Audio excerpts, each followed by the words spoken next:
What is your name? Wing Commander Abhinandan. Okay. I hope you have been treated well over here with us. Yes, I have, and I would like to put this on record.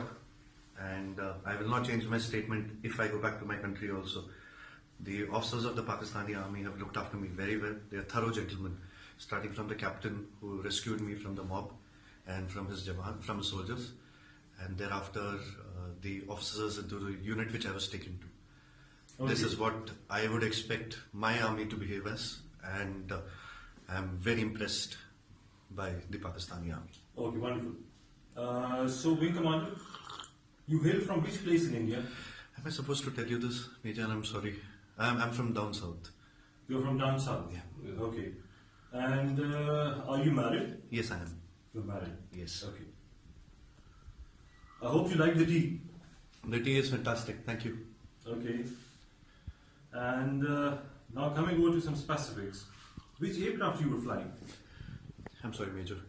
I'm not supposed to tell you this, but I'm sure you found the wreckage. And what was your mission?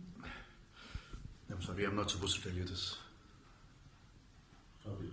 Thank you.